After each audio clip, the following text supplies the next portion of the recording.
Um, well, something interesting that God's really been doing with me is teaching me to trust Him. Mm. Um, how I've got fiance back home, so being here and being away has just really taught me the biggest lesson I think in trusting God with the most important person in my life, and that's just been like huge for me. Like, and that lesson has played out into like everything else. If I can learn to trust Him with my relationship, then hopefully I can learn to trust Him with my finances, with my health, with the health of my friends and family. So that's been probably the biggest lesson I've learned, and He's just been teaching me that lesson constantly, when I'm down and out and just kind of like lost in all the stuff that's going on while we're here at camp. It's like, okay, God, I know you want me to trust you, so I'll do it. And it started off really slow. At the beginning of the year, it was like, I don't know if I can trust you. I've never trusted you, in 21 years.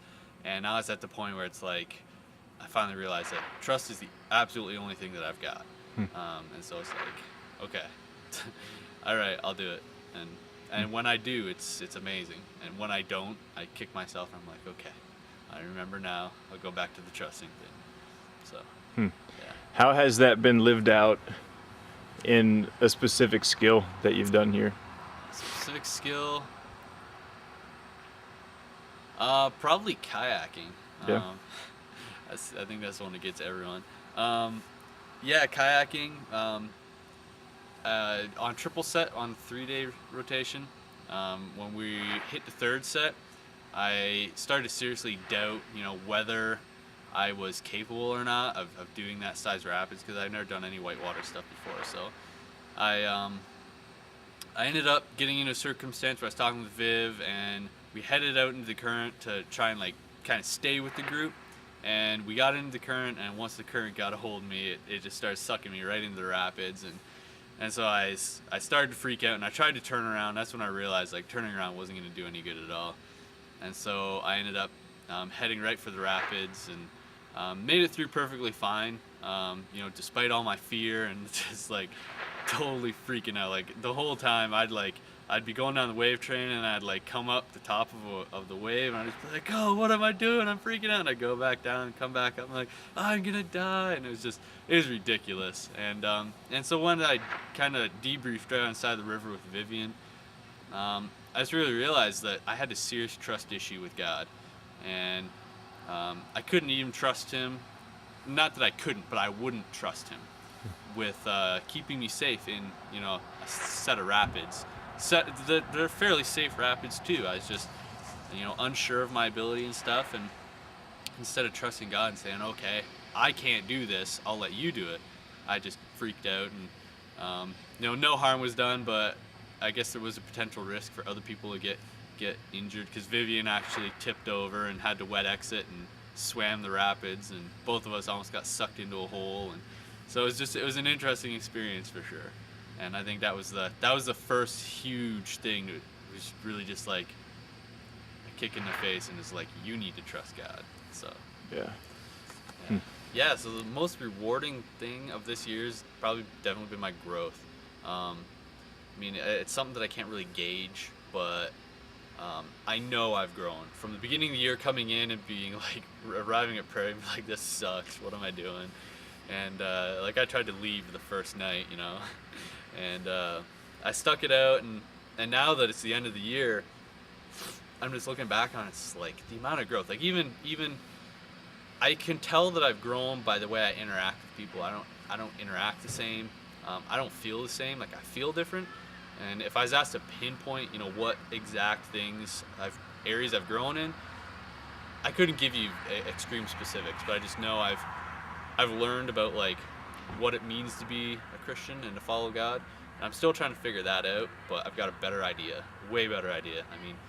When Oz Lorenzen talked about, the one thing that got me is when he talked about moralistic therapeutic deism, and it's about like we pray because we feel like we're morally obligated, and then it's therapeutic to us, it makes us feel good, and then it's like the deism part is the God part.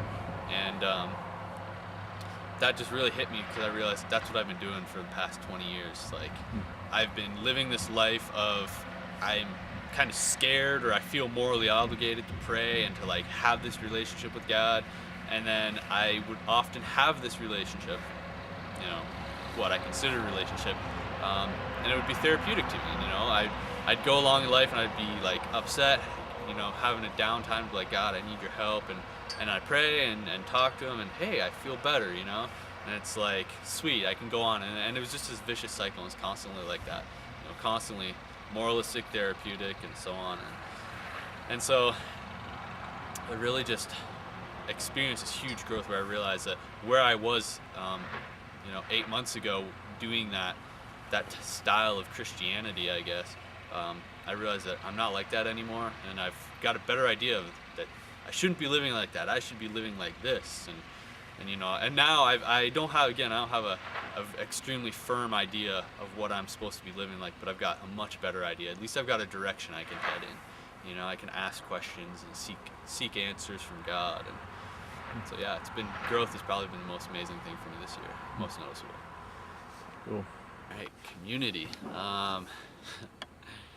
It's that word that started out the year along with process and all that other crap.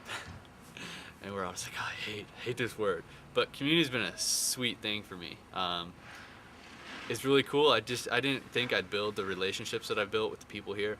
Everyone, like camp staff and, you know, everyone in Explore. When it came to the time over Christmas break, planning invitations for the wedding and stuff, I was just like, oh, I would love if I could invite everyone. Like if I had the finances, I would invite every single staff member and member of Explore, and just because the impact that these people have had in my life is just amazing. You know, I've formed lifelong relationships with a lot of the students, and the staff.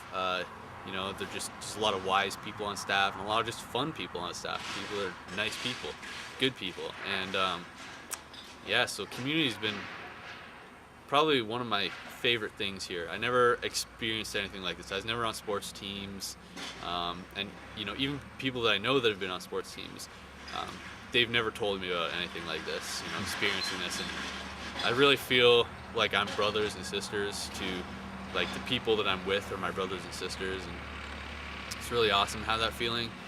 Just experiencing, like, walking down the hallway, and it's like you see someone that's, you know, clearly down, having a rough day or something, and just stopping and being like, hey, you know, are you okay? How are you doing? And they open up to you and pour their heart out, you know. Or, I mean, there's been circumstances where I've been that person. I walk down the hallway after getting off the phone with someone, and, you know, like, family member or something, and having a tough time with stuff going on there, and I can feel open and be open, like, with my emotions and stuff, and people are like, hey, how are you doing? And I'm like, I'm not doing good. And they'll be like, okay, you know, what can we do? And then they'll sit there and they'll pray with me, or they'll give me advice, or they'll just say, hey, I understand how you feel, you know. And that's been really amazing. I've never ever experienced anything like this. Not even with my family, you know. This is openness beyond family, so that's cool. It's my favorite.